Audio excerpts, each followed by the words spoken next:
How are you? Great to see you, Rabbi Fishman. I am very well, thank you. I am very well, thank you. I'm here with my son, Shmuel. Yes. Come and say Hi, hello. Shmuel. Nice to see Shmuel you, Shmuel. has Shmuel has never appeared in any of my programming or videos, but as soon as he heard that Rabbi Freundlich was going to be appearing, he knew that he could not miss this evening's festivities. I wish I could say the same about my children. Well, good evening, Moedim LaSimcha to you, and I am thrilled that I am able to be here with you this evening. And when I say be here with you, of course, where is here? I am in my Sukkah, and I'm assuming that you are in yours as well. I am in mine as well, 100%. Yes. That is wonderful. Do I dare ask you the question of how your Chag is going so far?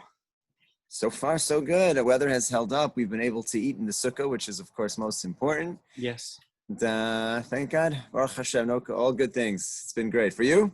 That is wonderful. You know, it's amazing how you plan and you prepare and you build and you get everything just right, and then it rains. And you're like, oh, I've done all of this for the rain, but then it doesn't rain. Actually, Friday, as Shabbat was entering, I was going to shul, and it was starting to rain as I was going to shul, and I thought to myself, what a shame. And by the time that services were over, I walked home and it was dry. And not only was it dry, but it was a beautiful night. It wasn't cold. And I said to myself, wow, this is the power of prayer. Here we are, we've davened, we've come back now, and we ate outside.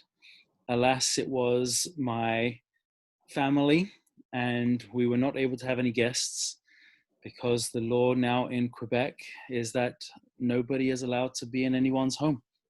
Of course, yeah. There are no guests. We have the Ushpizin as our guests, the mystical visitors of Abraham and Sarah and Yitzhak, Yaakov, and their respective wives. And this is what we have to be satisfied with as our guests for this year. Indeed. So I was hoping that you could share with me and with those who are watching some thoughts on Sukkot, perhaps in general, and maybe some thoughts on Sukkah in an age of coronavirus. What's going on in the world? How are we to understand what's happening? And what are our mitzvot, and specifically the beautiful traditions of Sukkah, maybe the Arba Minim, and what it is that we live through in these days have to teach us and have to share with us.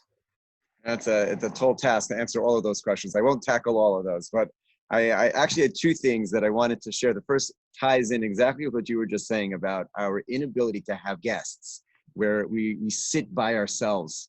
So I had a really fascinating experience where someone texted me right after the first days and said, I wanted to stop by your sukkah. Our house is right near the sidewalk. I wanted to call out and say hello from the sidewalk.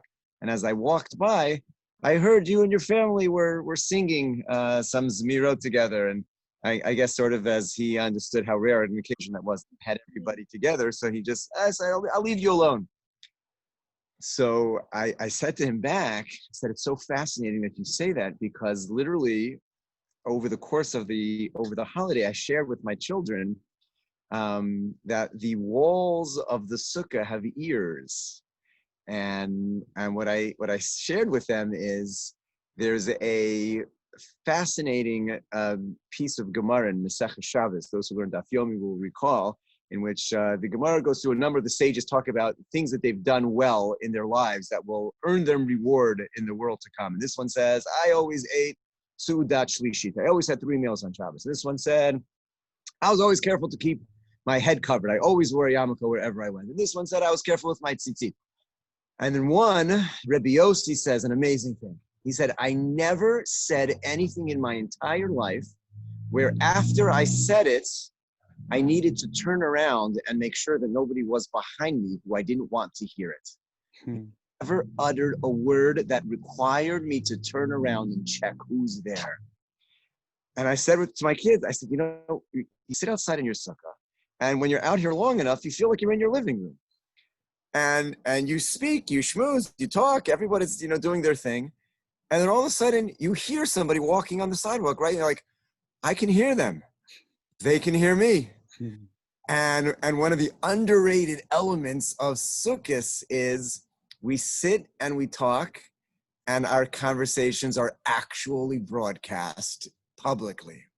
And it's a great reminder of that brilliant statement, never to utter a word that you'd ever have to look around and say, who heard that? We're inside the sukkah. I don't know who's outside. I didn't know that a congregant of mine was literally standing on the sidewalk about to say hello, and he heard us, and so he said, I'll leave him alone.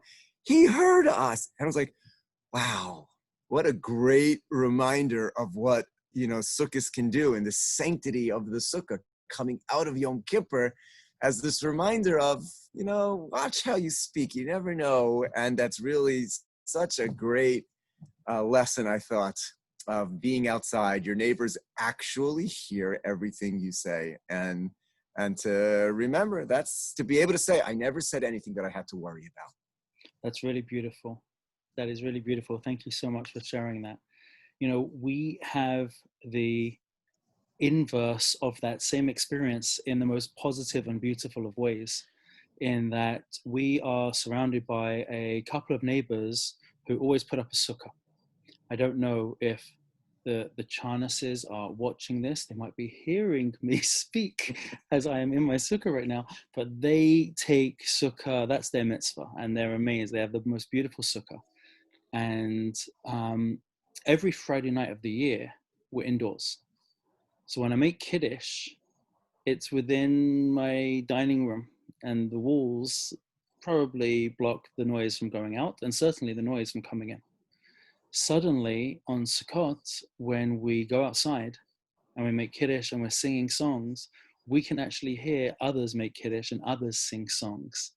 And it is this almost once a year reminder of this sense of, we're not an island unto ourselves, but rather there are other people singing the same songs.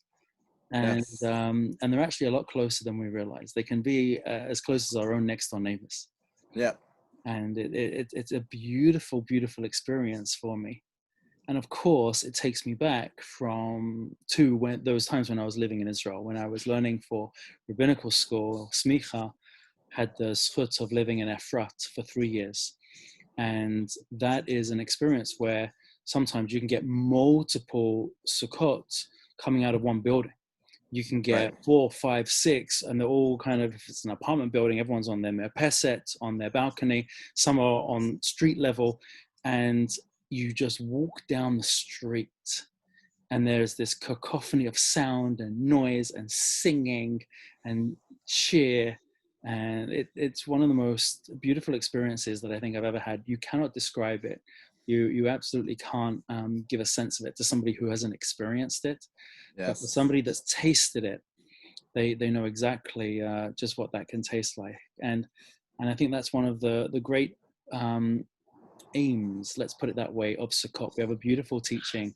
Take a lulav, take an etrog, take a hadas and an arava, and put them all together. They're all different. They each have certain characteristics that maybe the others do not. And somehow or other, everyone needs everybody else. And if we can all come together, we're so much stronger. And I think that's my message right now to the community, to my community, to those who are watching. We need each other. We need to come together. There is so much that we focus on when we talk about our differences and what separates us. And more often than not, we're splitting hairs to be under a microscope to say the tiniest nuances of how we are different than other people. But right now, over the last 6, 7 months, if we have ever realized just how much we need one another, it is now. So if you're there, if you are watching this, we want to remind everybody we need each other. Get a little closer within a 2-meter distance and continue to support one another and be there for each other. I know it goes a very long way. For sure. So my son, why is he so excited?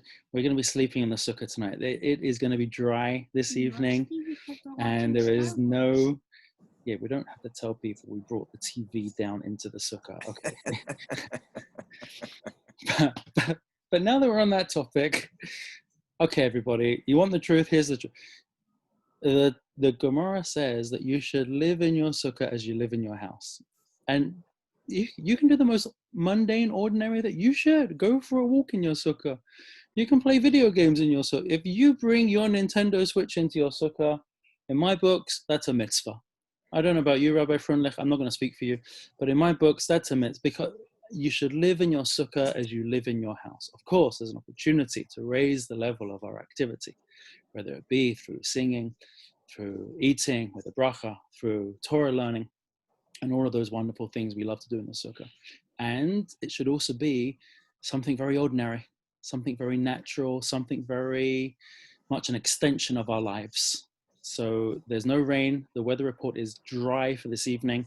We have our beds here, and we are super excited to sleep. You're excited? You want to tell Rabbi Freundlich how excited you are? Should have a great time. Thank you. Well, thank you so much for joining me on this Sukkah hop, this virtual Sukkah hop. I wish you well. I wish you a good evening. You should be healthy. Your family should be healthy, and we should all be well. We should Amen. All be well. Amen. Amen. A pleasure. Good to see you. Thank you. Thank you so much. Thank you for joining me. Stay warm. Amen. Thank you. All the best. Good evening. Good night. Bye-bye.